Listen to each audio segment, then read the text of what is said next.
Aujourd'hui, nous allons traiter un exotype bac avec une fonction exponentielle. Donc, comme souvent au bac, plusieurs parties dans un problème. On va donc commencer avec la partie A, avec la fonction g, qui est définie ci-après. Des questions classiques, les variations, le signe, et en déduire une inégalité qui, pour l'instant, ne nous parle pas spécialement. Donc, dans cette partie A, alors, on va commencer par les variations. Les variations, pas le choix, nous allons dériver cette fonction. La dérivée est extrêmement simple. La dérivée de e de x étant e de x, nous avons donc e de x moins 1. Ensuite, souvenez-vous que pour trouver le signe de cette expression, nous allons résoudre une équation. Donc, g' de x, je vais prendre supérieur à 0, est équivalent à donc e de x moins 1 supérieur ou égal à 0, ce qui est équivalent à e de x supérieur ou égal à 1. Donc encore une fois, je vais énormément détailler dans cette correction. Bien entendu, si vous êtes plus à l'aise, vous pouvez faire moins d'étapes. Bien, donc en fait on s'aperçoit que la dérivée est positive si x est positif. Or, la fonction est définie sur 0 plus l'infini, donc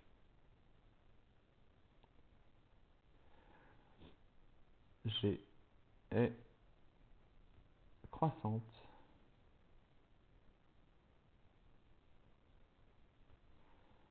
sur 0 plus l'infini. Bien. Deuxième question, en déduire le signe. Donc à partir du moment où votre fonction est croissante sur un intervalle, donc en l'occurrence 0 plus l'infini, on va donc calculer g de 0 pour voir ce qu'on va pouvoir éventuellement dire sur le signe. Et on remarque que g de 0 est égal à e de 0 moins 0 moins 1, ce qui fait 1 moins 0 moins 1, ce qui fait 0. Donc,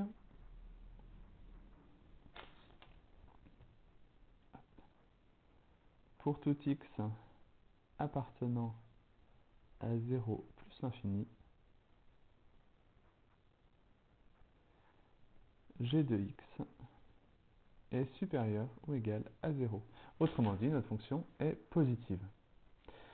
En déduire que pour tout x de 0 plus l'infini, e de x moins x supérieur strictement à 0. Pour faire cette question, a priori, on se dit, vu qu'il est marqué en déduire, que ça doit être un résultat qui est tiré de ce qu'on a juste au-dessus. Vu qu'on vient de dire que g de x est supérieur ou égal à 0, on va donc pouvoir écrire que e de x moins x moins 1 est supérieur ou égal à 0. Ce qui veut donc nous dire que e de x moins x est supérieur ou égal à 1. Or, 1, bien entendu, est strictement supérieur à 0. On peut donc en déduire que e de x moins x est strictement supérieur à 0 pour tout x appartenant à R+. Bien, fin de la partie A, qui ne présentait pas spécialement de difficultés. On va donc maintenant attaquer la partie B. Donc dans la partie B, on va vraiment travailler sur la rédaction de chacune des questions, parce qu'au final, elle n'est pas si compliquée que ça, mais ça fait appel à pas mal de notions assez intéressantes. Donc dans un premier temps, on nous demande de montrer que pour tout x de 0, 1, f de x appartient à 0, 1. Donc cette question est assez déstabilisante parce qu'on ne voit pas spécialement comment la faire. D'où l'importance de cette phrase qui est précisée juste au-dessus. La fonction est définie sur 0, 1 et on admet qu'elle est strictement croissante. Donc, qu'est-ce que ça veut dire? Ça veut dire que du coup, x inférieur ou égal à 1 est supérieur ou égal à 0 est équivalent à f de 0 inférieur ou égal à f de x inférieur ou égal à f de 1. Autrement dit, une application stricte de la croissance qui est, encore une fois, extrêmement puissante. F de 0.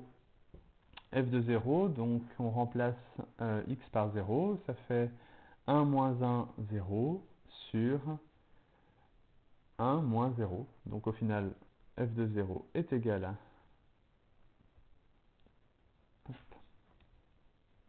0.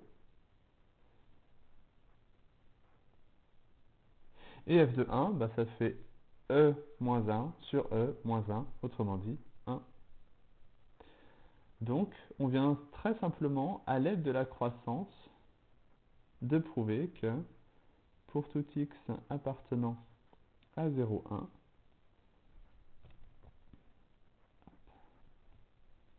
1, f de x appartient aussi à 0, 1, tout simplement. Bien. Ensuite, soigner la droite d'équation y égale x, montrer que pour tout x de 0, 1, f de x moins x est égal à l'expression qui est précisée ici. Donc, dans un premier temps, dans cette 2a, on va calculer hop,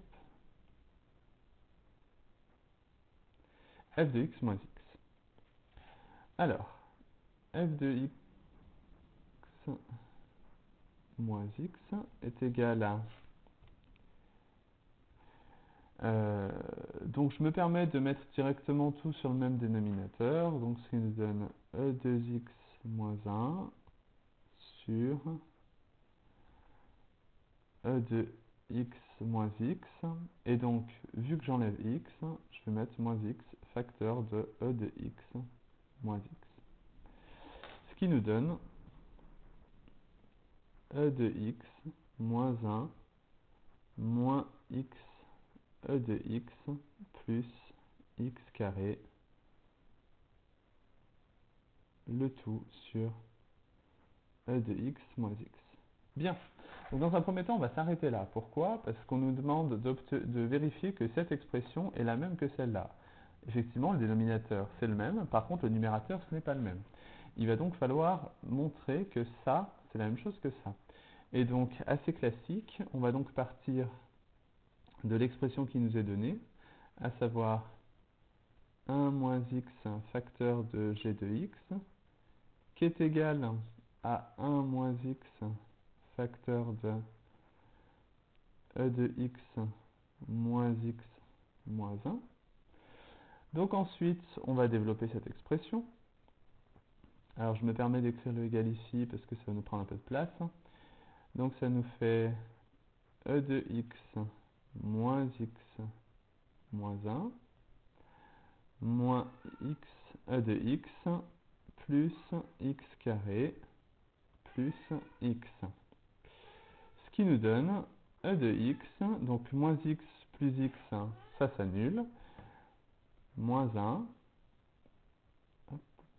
moins x e de x plus x carré. Et finalement, on se rend compte que cette expression est la même que celle-là. On peut donc directement déduire, donc,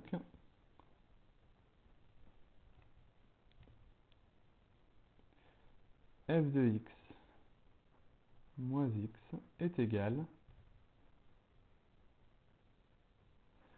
alors, 1 moins x g de x sur e de x moins x. Bien. Il ne nous reste plus qu'à faire la deuxième question, à savoir étudier les positions relatives de D et de la courbe C. Donc on remarquera effectivement qu'on a, qu'on a calculé la fonction moins x, donc qui représente la droite d'équation y égale x. Donc qu'est-ce qu'il nous faut? Il nous faut tout simplement, comme on l'a fait plein de fois, étudier le signe de cette expression. Et c'est là qu'on va utiliser des résultats qu'on a obtenus précédemment. Alors, 1 moins x. Alors, vu que x est compris entre 0 et 1, 1 moins x, bien entendu, est positif ou nul. Ensuite, g de x. G de x, on l'a prouvé dans la première partie, g de x est supérieur ou égal à 0. Et enfin, e de x moins x, c'est le résultat qu'on avait réussi à obtenir ici. est strictement positif. Qu'est-ce qu'on en déduit? On en déduit donc que f de x moins x est supérieur ou égal à 0, ce qui est équivalent à f de x est supérieur ou égal à x. On en déduit donc, et c'est la fin de l'exercice, CF est au-dessus